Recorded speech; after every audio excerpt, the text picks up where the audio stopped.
Greetings, everyone. My name is Judy De Wit, and I am a marriage and family therapist here in Sioux Falls, South Dakota. Today, our time together, what we are going to talk a little bit about is victims of abuse in the context of the church.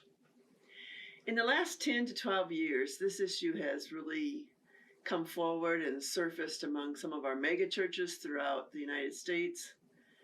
But I think also what has happened is that smaller churches are realizing too that they need to take a look at and address when abuse has happened from a pastor or church leader to anyone around them, including their congregational members.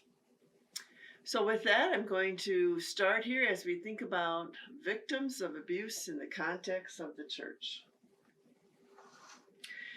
Maybe you're asking, can we define that a little bit? Can you tell me a little bit? What are we really talking about? So if we define it as when a pastor or church leader does intentional action that causes harm or injury to another. And I think you know that the main word here is intentional, because of course there's going to be times that the pastor or church leader does harm, but not on purpose or not planned out or not as a scheme. We're talking about a pastor or church leader who is looking for satisfying his own gratification, needs. That's the kind of victimization we're looking at today.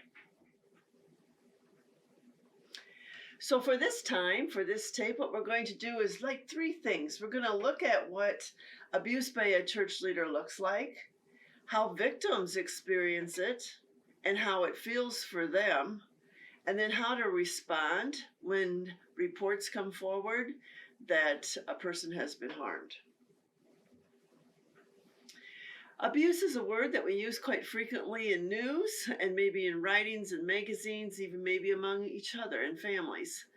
So we're going to review here the different kinds of abuse. There is abuse of power. That's the one that I find happens the most in the context of the church. The pastor uses his position. The pastor uses his authority to cause harm, intentional harm, purposeful harm to somebody else. Then there's physical abuse, emotional abuse, verbal abuse, sexual abuse, all of which can happen in the context of the church. I'm not finding it as frequent. But no matter what these abuses are in the context of the church, spiritual abuse happens every time because the pastor represents God and represents Christ on the earth in a way for his church. Spiritual abuse therefore happens. On this next slide, I want you to just take a moment just to take a look at what is happening here. The finger, of course, is about someone having authority, but abusing authority, abusing power, pointing somebody down. And look at the person receiving that. Scared, afraid, wants to protect himself or herself if it's a woman in a situation like that. That's what we're talking about. How does it feel to have a person have power over you? And in the church system, power over is not a healthy way to do it. There can be power over, overpower, disempower, empower. Those are all words we can use when working with leadership. But when there's abuse of power, when there is power over, then we have inequality here. Person is down here, pastor's up here, and it's a downward sort of approach to their authority in the church. On this next slide, you may be asking, what are we looking for? How do we know if someone has abuse power? Here's a list, and it doesn't have to be all of them, and it can vary and change. But as we look down this list, the first one is condescending. And remember, abuse of power is about a pattern of behavior.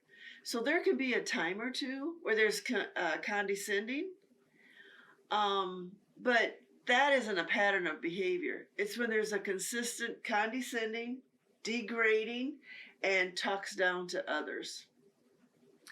What we'll find in abuse of power and spiritual abuse is the pastor can be reactive, defensive, rigid, goes by a lot of rules in his own head about how the way things have to be.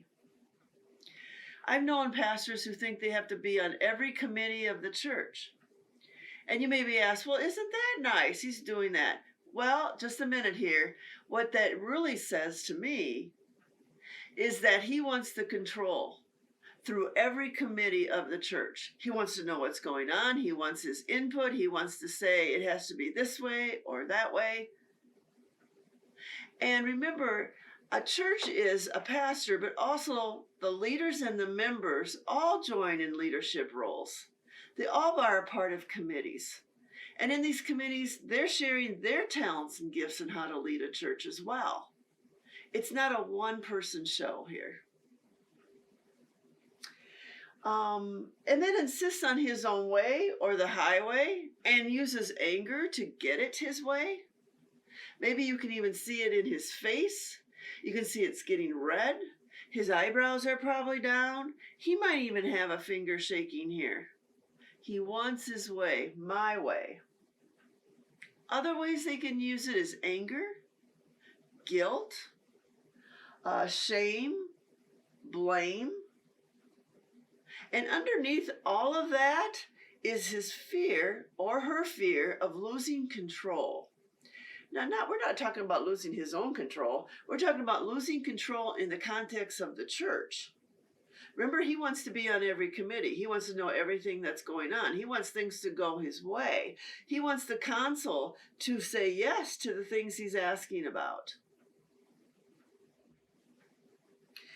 Intolerant of other viewpoints. Maybe there's a different way that we could do a consistory meeting, a council meeting. No, we're not going to do it that way. No, we're not going to do communion like that.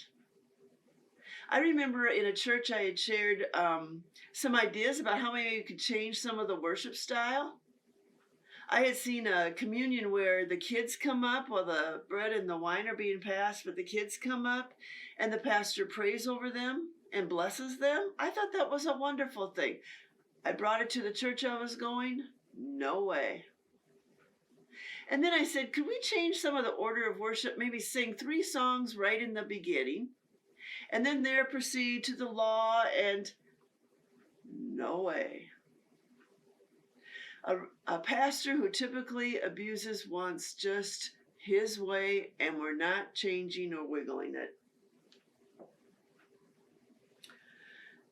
Now, these kinds of abuses, physical, emotional, spiritual, verbal, but let's take a moment to look at the sexual one. And that's part of a conversation we don't like. And I understand that. But abuse of power happens when the pastor kisses someone who's not his wife or her husband. Or there's too much emotional texting going on, sharing deep feelings with one another, or too many phone calls. Or there's actual sexual physical activity among the two. I'm thinking of a situation that I've known that has happened years ago, where the pastor did a neck rub to a woman in his office at church. That is not appropriate. Poor boundaries. Does not respect another's boundary. I'm saying no right here. And that pastor says, I'm entitled. I'm going to do it. I will say it. I will show up at your place if I feel like it. Those are poor boundaries. Or even boundaries about communication. How much do you share about what happens in your personal life? I had a pastor talk to me about when they had to have sex so that she could get pregnant. I don't think I need to know that. I know I don't. Manipulation and a groomer. For us who are in positions of vulnerability and maybe a little needy, the pastor catches on to that pretty fast. And now he's going to move things or say things or try to charm you in ways of getting you to kind of comply with him and go along with him in situations that are not good. And there's other ways they can manipulate and groom, work it to so that it goes to his or her end of what they want. And then, of course, there's the pastors who are negligent to responding to concerns that come to his desk, negligent to doing phone calls, negligent to visitation, negligent to changes that need to be made, negligent to hearing people and let them finish their sentence and try to really understand what the other person just said. That can lead to abuse of power as well. Today's focus, though, and that was a little review, but today's focus is, how do victims experience this? How do they experience abuse of power, abuse in the church, abuse in the context of the church, abuse by church leaders? Because the overall thing, remember, is that this is a church. It's not a court of law. It's not a gym membership. This is a church, and it has a whole different dynamic to it because we are brothers and sisters in Christ. And we hold trust for our church leader that he or she will be appropriate. And we want to trust them. But when they betray and do behavior that is not acceptable, we have to take a look at saying, just a minute, I think the trust is broken. He lied. He cheated. This next slide, see the woman here? Now, this woman is in pain and harm and hurt. That's how it feels to be a victim. And the truth be told is, some victims cannot express it. Some victims don't even know how to put it into words. And some don't even cry because there is so much high anxiety inside. Oh no, what happened? Is it true? I don't know. Is this bad? How bad? I can't tell. Who should I tell?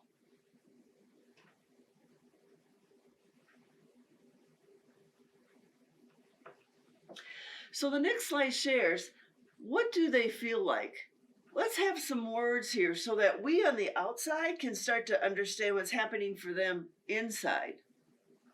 Devalued, worthless, used, voiceless, feel like an object, feel minimized, feel small, feel like I don't count, feel like a less than.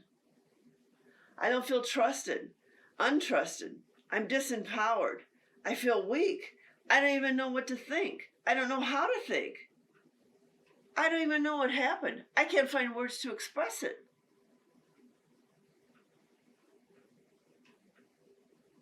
And then the result of those feelings is, now what are we going to see more in who she is or who he is, if it happens to men or boys. But now they become passive. Remember, passive means they're not going to talk, it's fine, it's okay, I'm just going to move on. Or they become like a doormat.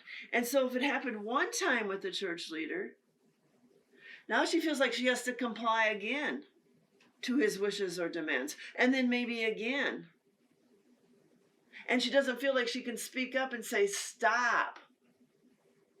Because isn't that what we do sometimes with victims? We blame them. Why don't you just say no? Because her position was a vulnerable position. Her position was she already had needs, maybe from home, maybe from a marriage, maybe spiritual needs. And now she's got another need coming on of, I don't know what this meant when the pastor kissed me. I don't know what to do with that. I don't know if I should tell anybody. I'm embarrassed. Remember, abuse is something that happens to you. And think about that sometime. The next time you run into someone who's been victimized, what happened to you? And then they become poor boundaries themselves. They become fearful. They become confused. Their self-esteems are low. They want to just stay home, shut the door, and let me be alone. I don't know what to think about this. And if the daytime is like that, the nighttime is too, I'm sure. Can't sleep, ruminating the events that happened, ruminating on what should I do, ruminating on what does this do to me, ruminating on being violated and having poor boundaries done to her. And how are we as a church going to respond to that? And that's what this video is about too.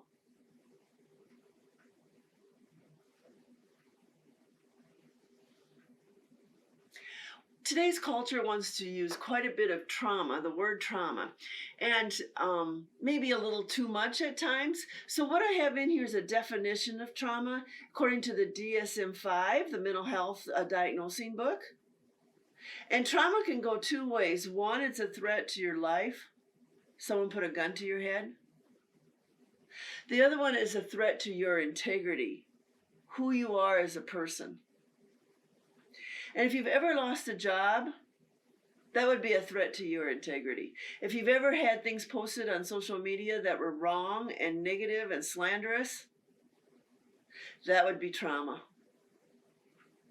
When you've been abused by the church, that is trauma. And are there different degrees of trauma? Sure there are. But it still counts as trauma. So trauma is about triggers. And the triggers go into the 5 senses. So let's say that a woman has an issue with a pastor. There's something that occurred that shouldn't have occurred. And then she smells cologne that he wears somewhere else. It will be a trigger. She sees him ride by in a pickup that looks like his. She can be triggered. She hears someone that has a voice like his. There can be a trigger. And when the triggers come, you say, what is that? That can be like high anxiety, shortness of breath, fearful, chest pain. All the memories and the flashbacks of what happened just totally resurface and become vivid. And what do you do for someone who's been traumatized? And what we try to teach them is call a friend, go to your therapist. Try to change your thinking of, but I'm in a safe place now. He's not here anymore. He moved away. I moved away. So we're correcting some of the thinking. You're not in that bad place of his office anymore. You're here at home, with family, with friends, with husband. I can lock the door.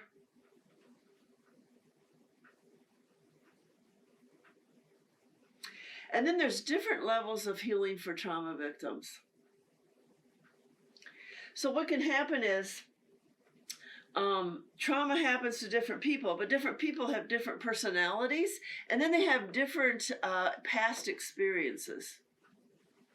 So if this is the first time anything has ever happened to this person as far as abuse is going, it's likely to be less intense, but it still depends. Personality. Some people are just resilient. I'm not going to let that jerk bother me.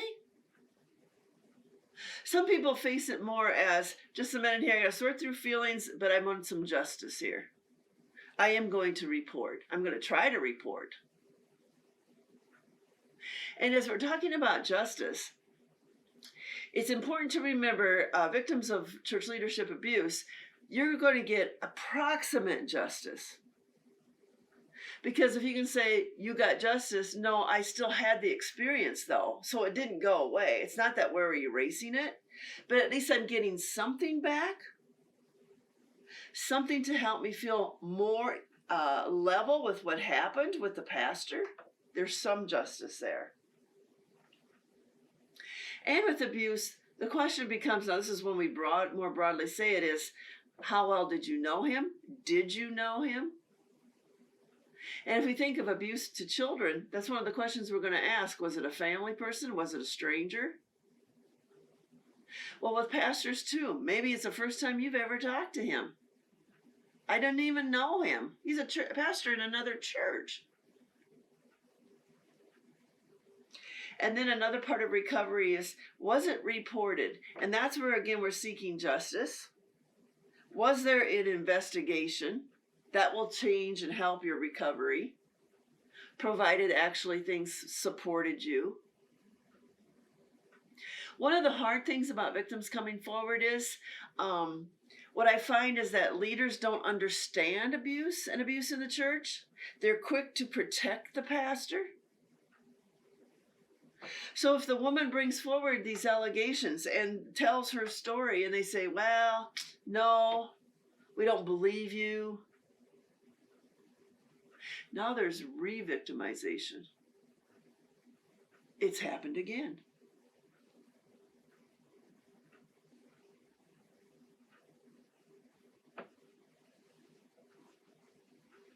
Now let's take a look at the thinking of a victim. Because what we're inclined to happen with victims is, it's probably my fault. I shouldn't have said that. I shouldn't have cried in his office. I shouldn't have told him the story. I should have known him better. And that ends up being a blame on oneself, which was his behavior to the victim. And that's a problem. And even victims can think like, well, everyone knows more about this stuff than I do. So I shouldn't have said anything. I'm dumb. I don't get what's going on. I was too nice. It was my fault. Maybe I seduced him. Maybe I was too friendly to him. And they're putting the blame on themselves. And the problem with that in the context of the church is the pastor has a fiduciary responsibility, duty to all the people he serves, whether in the congregation or outside of the congregation or in community, to be appropriate, to be safe. It's his job to be a safe person. And when he uses another and it crosses over into a victim, that is his problem. And it needs to be reported. And again, the thinking of the victim is, my opinions don't count. What will the other things think about my concerns? Will anybody believe me?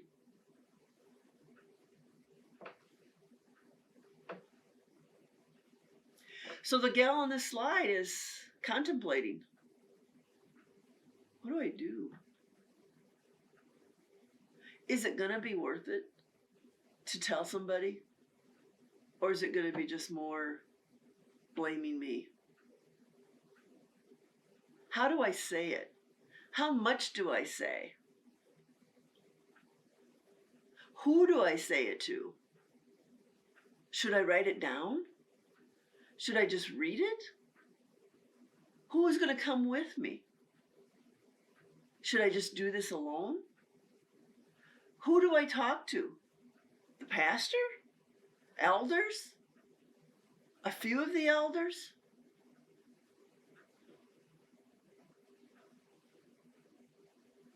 As these things are processing in the victim's mind, we also find how this affects her or him. One is low self-esteem, self-confidence, and there's so much fear. Pastors and church leaders, they're intimidating just because of their position alone.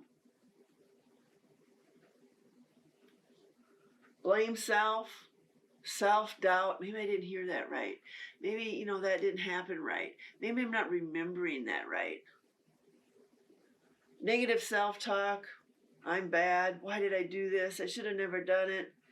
It's my fault. Shoulda, coulda, woulda. Only if I would have just, not gone that day. Only if I would have just said something at that time. And we find that her thinking and his thinking catastrophizes. And now you know how it is when you can't sleep at night and you ruminate about something. It just gets so big. And it is big.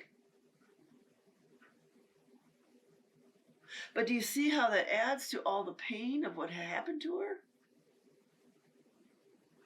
It disrupts life is what it does.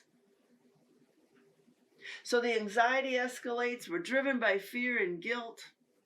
And what am I going to do? Who do I tell?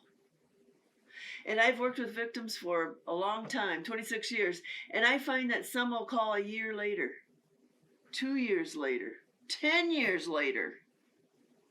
I had this happen to me once. Let me hear it.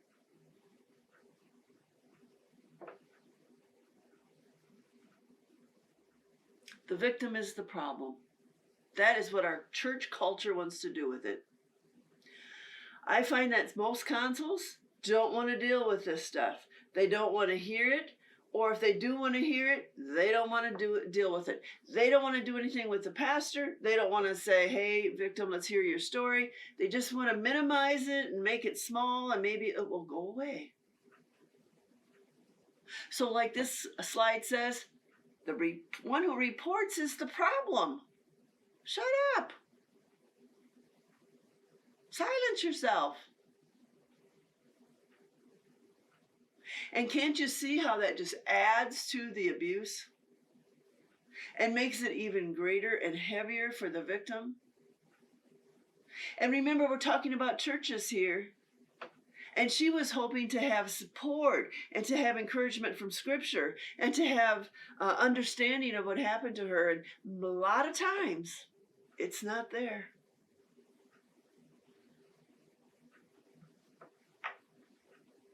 So why don't they come forward? Maybe you're listening to this tape and you're thinking, oh, that's no big deal. Just, go call so-and-so and you tell them. And well, they are looking at repercussions. They are looking at retaliation. Should they come forward and report? And here are some thoughts they will have. One is they're never going to believe that this happened. They know this pastor, they're friends, they like each other. They're not going to believe me. I'll get blamed. You shouldn't have been there. You shouldn't have said that. You shouldn't have gone into his office alone. Whatever it is. You shouldn't have been crying. And then what will it do to my name? In the church system, we like to think that we're confidential. I'm not there so much when I see it in the churches that I've worked with. Is it a good practice? Absolutely. Do we actually do it? Not enough. And so she knows already, if she goes to the council, somehow that will leak out. And then they'll say, well, so-and-so is the problem. She shouldn't have said anything to the council. Why did she say anything anyway? Why didn't she just keep that stuff to herself? And another thing that the victims have is, what if I'm re-victimized or re-traumatized? What if something else happens again? I already got one problem. I bring it to the church, and then I might have two problems. And then what?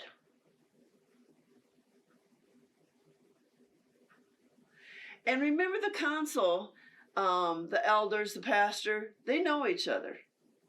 And the victims know that. And in some situations, there's friendships that have developed between pastor and council members. So it doesn't feel safe for the victim to say, oh, I'll tell, meet with some council members, maybe they'll understand, because they love that pastor and they won't believe me what I'm saying. And why even bother then trying to explain what happened? They're not going to believe it.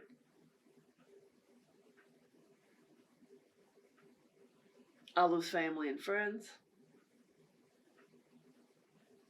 People will think I'm making a big deal out of it. Well, it is a big deal. No one's going to do anything anyway. I've seen that happen enough times. You go through all the work of trying to get a hearing figured out for a classes meeting. You go through all kinds of letter writing, trying to explain what happened. They get it, and we're not doing anything about that.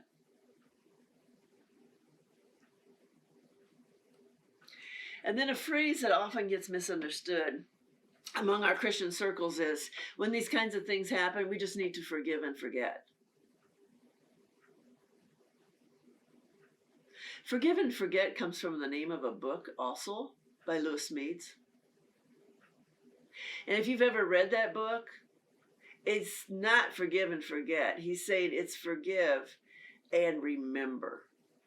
Because how can you forgive anything if you didn't remember what happened? And this little phrase, forgive and forget, is to put guilt and pressure on that victim to move on, and it's no big deal. And another one would be, well, women exaggerate, don't they? They like to make up all these stories about what happened to them, and, that's an exaggeration. That's not what happened.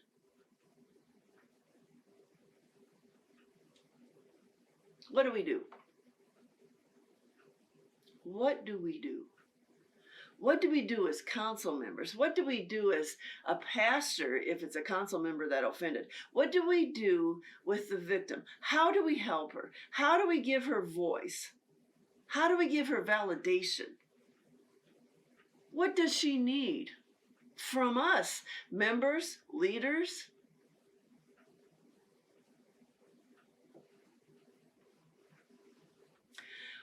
We start off with this one, they need to be believed.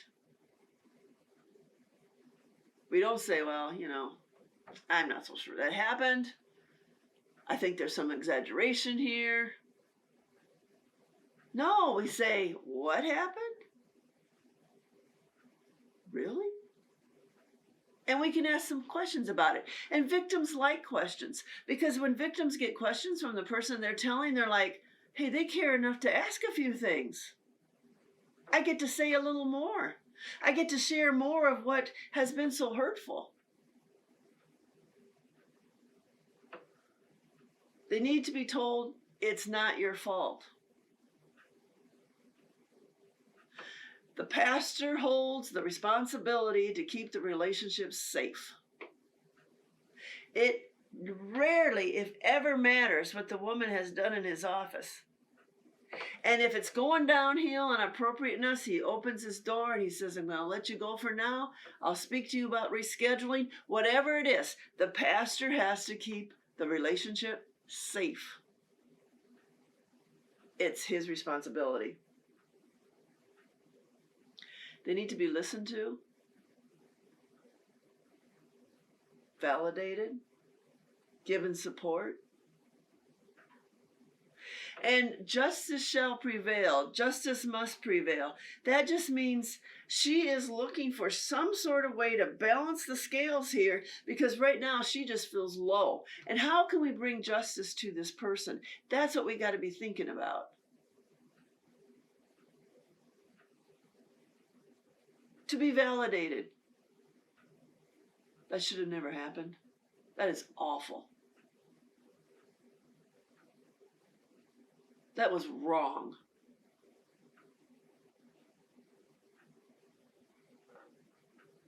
Allow them to have their feelings. Sometimes what I find with leadership is that they kind of struggle. That's what I've observed. They kind of struggle working with victims. Because then they got to listen to all that story, and then they're crying, and, they're mad, and, no, they get all uncomfortable. Well, yeah. That's what we're made. That's how God made us. He gave us feelings. This person had a huge hurt happen to her.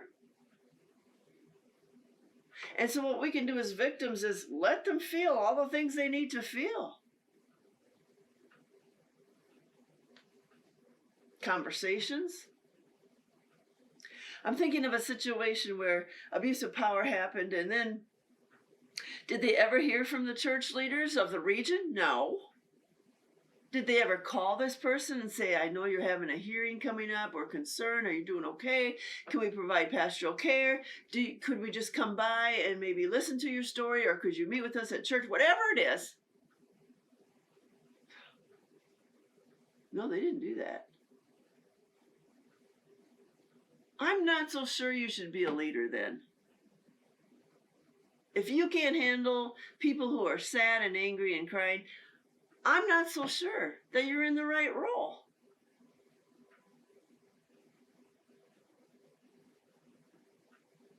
Victims need apologies. I remember a few years back, a situation happened on a synod level. And I was involved in it, trying to help it, trying to sort it out, trying to figure it out. And a total communication came to me about how, I wasn't doing this right, and, that's the way it is, and we as church leaders can do what I want. And I reported it to the head of the denomination. He apologized on behalf of the denomination for being treated like that. I was astounded. That is the way you do it.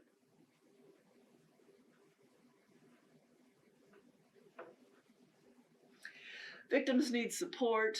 They need pastoral care. And if you're saying, well, I don't know if I'm the right person, that is true. Sometimes some people are a little better at giving pastoral care, understanding how to do pastoral care. And if you say, I'm not so sure I can do that well, can I take somebody else with me? Yeah, talk it out. Have a conversation. How can we best help this victim? How can we best meet with her?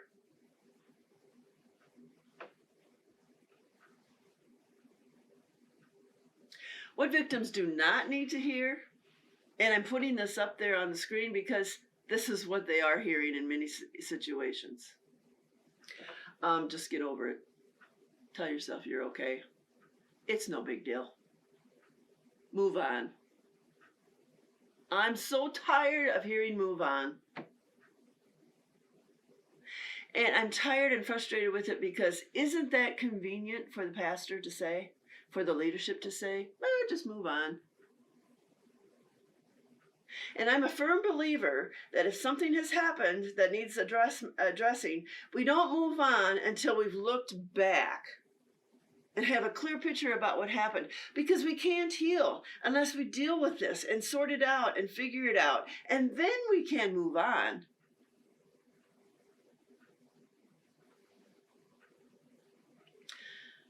And this response of, well, things like that happened in the church. That's just the way it is. Well, it shouldn't. Better not. Needs to stop. Or they put the blame on the victim by saying, well, you kind of asked for it. What were you thinking? And then disbelief. You're lying. That's a made-up story. I don't buy it.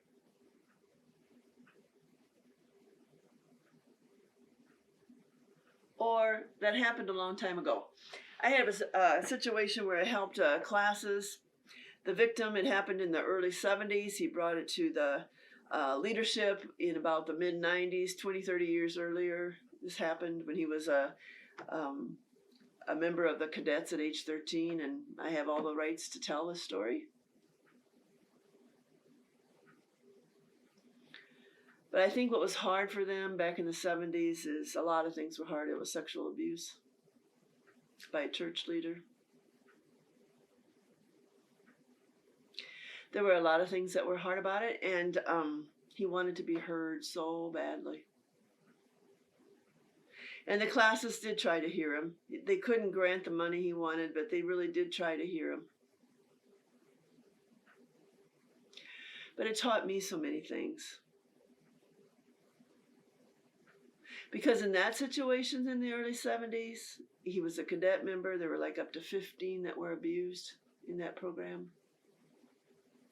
The church leader on a Sunday night got up there in the pulpit and just said, boys, just forgive and move on.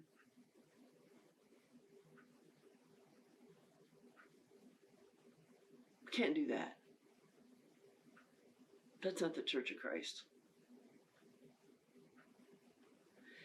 And if you're a leader that feels uncomfortable, start reading books. Go to training. Talk to others. Help me understand this.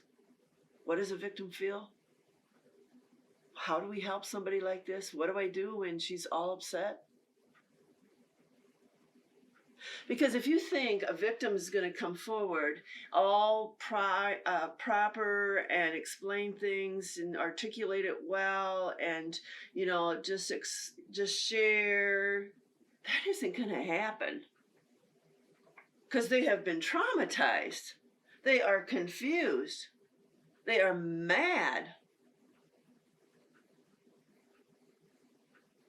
One of the things that church has got to stop doing is minimizing abuse.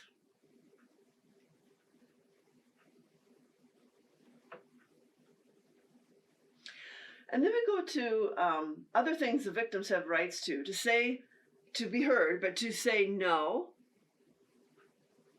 They have to be told that. No. They can have an opinion.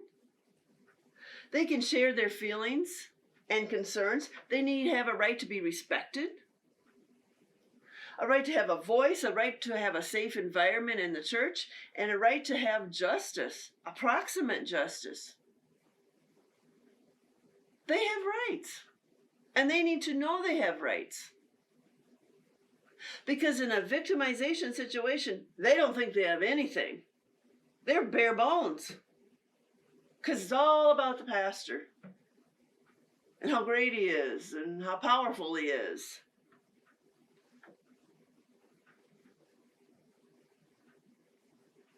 And so now we're trying to help the victim, and we're going to say to him or her, okay, here are some options. And remember, because the victim has lost control over his or her life, you now need to put it into her hands as much as she or he can do to make a decision of, what am I going to do? They want the control. They need to have the control, because all the repercussions will come back to them, and their name is going to get out there. Here are some choices that the victim has. And when I work with victims, I do that. I'll say, you've got some choices. And I'm just going to start listing about what they can do. And a lot of them are clueless about church order. And they will say to me, I didn't even know that we have that. I didn't know we had that. Inform them. That's their right to know. Now, one choice is do nothing. And yes, that is a choice for them. It's their life. Unless it falls under reportable, such as child abuse. You can write a letter to the elders. You can write it in short form, long form. You can say, can I meet with you? Whatever works for you as a victim. You can do the church process for presenting abuse allegations. There's a safe church team in the denomination I belong to. There's other safe churches in other denominations. You call that office, or you call someone that knows about how that works. It's on the screen, it's online, look it up. How do I do this? Usually it starts with writing a letter to the elders.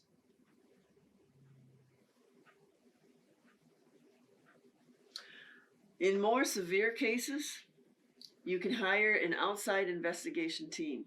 There's one called GRACE, Godly Response to Abuse in the Christian Environment. And I actually know the person who started this up. I've known him just a little bit. I've emailed with him about certain things. Baz Tavigian. And GRACE comes out of East Coast.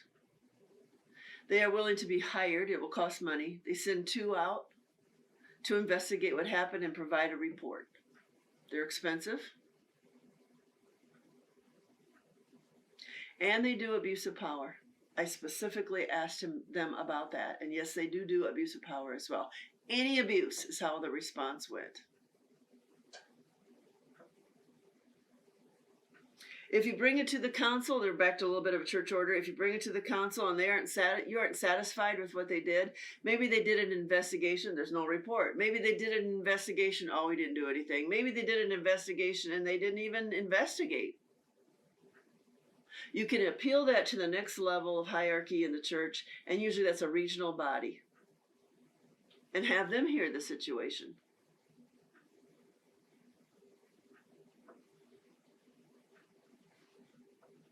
And make sure that you involve church leaders. If you're a victim, involve the church leaders that are safe to tell your story to,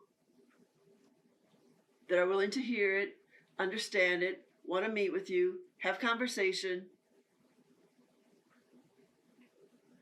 can validate you. Now, we've just talked about the victim and what they can do or and what they need. And now, what are we going to do with the church leader who has offended? What are we going to do with the complaints we're getting or the story we're being told about what he did, what she did? And what I've learned in church systems, which I hadn't really thought much about before, is the word accountability. Accountability in the church. Now, members hold leaders to account. Leaders hold members to account. And we hold people to account among each other, among ourselves. And accountability is typically in the church order, if you have a church order book. But what accountability does is to confront when a person who lives in disobedience to God in hopes that the person will turn from their sin, repent, and be restored into fellowship.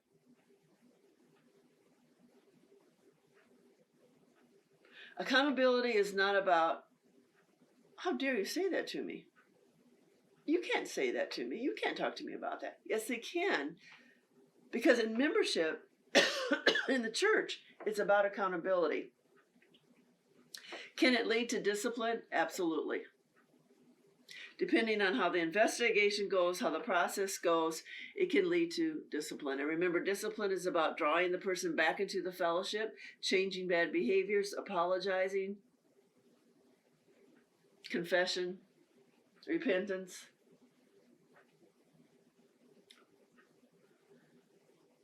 Remember the council room, the pastor is usually friends, somewhat friendly-like to some of the members. And the challenge there is, how do we keep pastor-council member relationship in the correct role? And I don't like the phrase when we say we're all family here, because that's not really what council room is. We're not all family. We're also employee or called by God, and then the elders who hold the pastor accountable. It's hard to do. When a council member likes the pastor, gets along with the pastor, friends with the pastor, has been groomed by the pastor, accountability is a tough thing to do. Because now we're shifting roles again. Now we're no longer all friends and friends to each other. Now we're going to fall back into the roles that we really play in the context of the church. So when I ask, what are the challenges of accountability? Leaders don't want to do it. Makes me feel uncomfortable. I don't know how I'm going to say that. I don't want to say it. He's my friend. They fear conflict. He won't like me. What if it gets out? And then people won't talk to me at church anymore. They fear retaliation and refusal to listen to any of it. And so he presents concerns.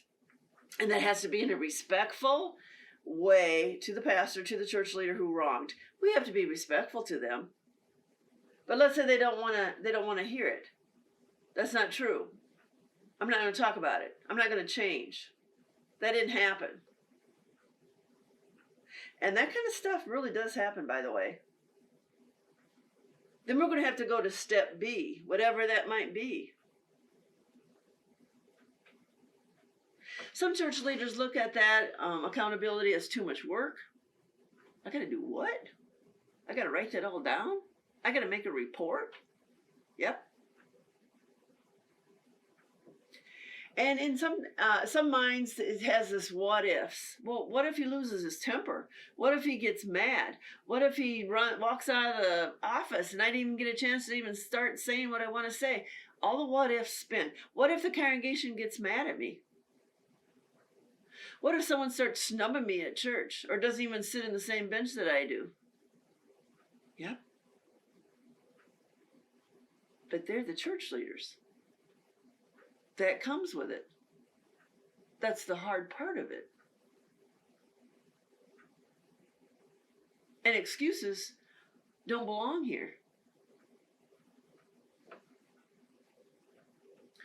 And they'll have, I don't know what I'm going to say. Hey, you're the leader. You okay to have your name on as a possible elder? Read a book. Ask somebody, how do I do this? You know, we're talking about shepherd and sheep. And we have the good shepherd. And he has a rod and staff that comfort me. He leads me in paths of righteousness. I sit in by green waters, by good water and green grass. And the good shepherd knows my voice. He knows my needs. He knows my name. Isn't that a wonderful thing to think about? And when he talks, I can recognize if it's the good shepherd or not. That's a familiar voice to me.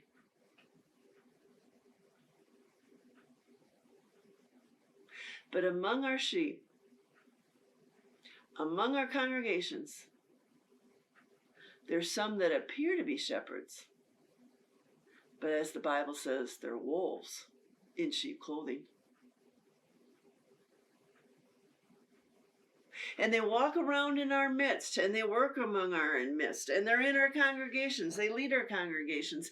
But there are times that we think, really? This is what shepherding is when I'm being mistreated and judged and belittled and abuse of power over me? And we can make the list. That doesn't feel good.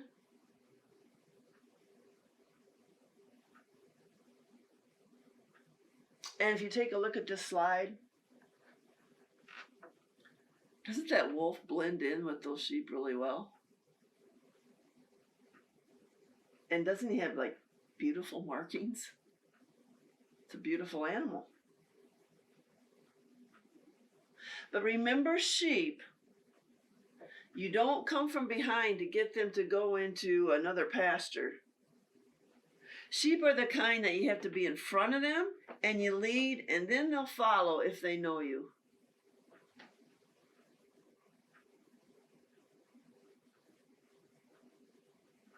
And our hope is that they're not going to follow the wolf there in that picture. So why is it wrong? Why are we making such a big deal out of pastors who do things? I mean, you know, there's other people that have affairs. There's other people who abuse power. There's other people who are narcissistic and hurt their families. Again, it's about the position of authority. It's a misrepresentation of God. Misuse of authority and power. Their harm to others is about selfish gain, gratification. And what happens in our congregations is that the sheep will start to scatter. He doesn't hold them in as a fold. Instead, they kind of scatter and going here and they're going there and they don't know what to think and they're confused and they're debilitated. Spiritual edification is taken away. Stifle spiritual growth. And some even stop believing or stop going to church. If that's what church is, don't need it in my life. And the betrayal and the loss of trust is huge. I trusted him just because he's the pastor. But he broke it. Now I don't know what to think.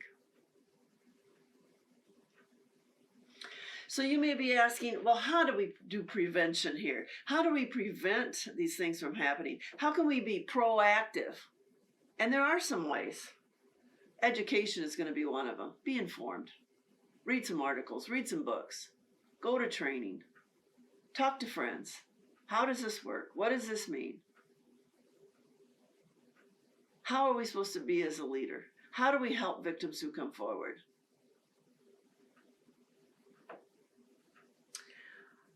Your church can develop, write, and implement a church safety policy. That would be proactive, to have the steps kind of spelled out. And what are we going to do when the council table has got these allegations of abuse against him? And all of a sudden we're looking at each other like, well, what do we do about that? I don't know. Well, how about being proactive? And it doesn't mean you have to follow it, but it'll give some guidance on what should be first, second, and third. Do yearly reviews about what a safe church looks like. Now, there are so many things, right, that a church has to do. I mean, there's organizations, and then there's ministries, and there's staff, and then there's preaching, and then there's just so many things. But what if you just said once a year, sit down and say, we're going to take another look at this safe church thing. We're going to take another look at what it means to be an appropriate leader in this church. We're going to take a look at our safe church policies. We're going to talk about some problems we've had in the last year. Did we do a few things right? Did we do any of it right? What could we do different if it comes forward again? Handle issues in a timely way. I remember I had talked to someone about some concerns I had about a pastor. It was 7 months later. I actually had a visit with somebody. 7 months. I remember thinking, how did it go again?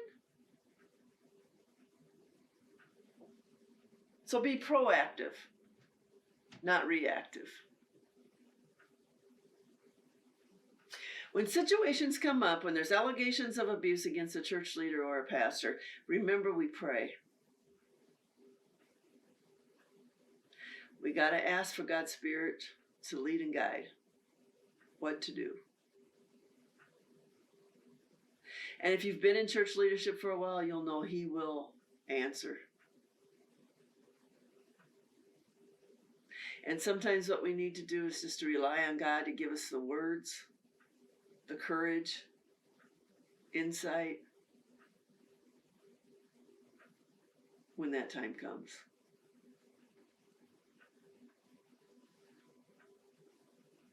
So I ask you to start the conversation. Now, maybe your church is well informed about safe church things and issues and policies, and maybe not. I remember once hearing about a church who had a safe church policy, but they didn't implement it, and don't do that. By the way, that steps into liability issues. So what you can do is start a conversation around your council table. What does a safe church really look like? What are we doing? What about the building? What about the rooms? What about locking doors? Just start the conversation. Have we updated the policy lately? Maybe the church expanded. Maybe the church has changed. Maybe there's more kids in the program than there used to be. Whatever it might be. Maybe things came up like, well, now the kids kind of roam the gym when it's really closed. And well, what are you going to do about that? Is there a book we could read? Do we know anyone who needs a visit? We know they've been harmed.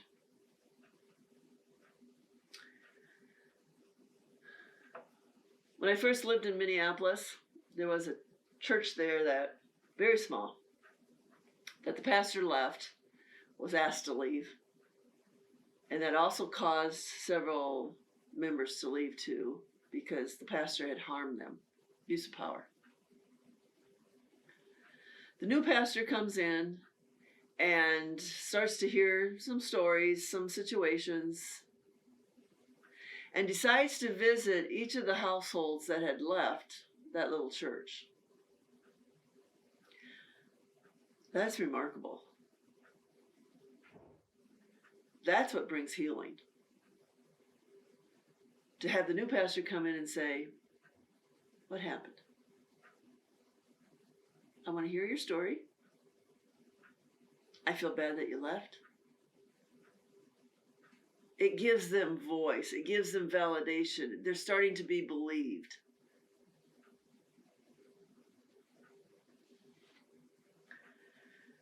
And remember to ask counsel, is there a reason why people are leaving? Sometimes, I would say more often than not, they're not going to tell you. And I don't think they trust or believe that it will be kept in confidence.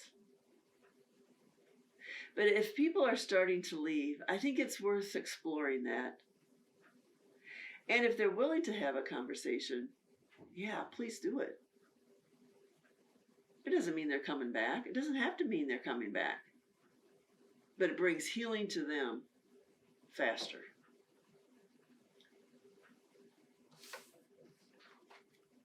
Well, I thank you very much for joining me today. I continue to pray for you and your church.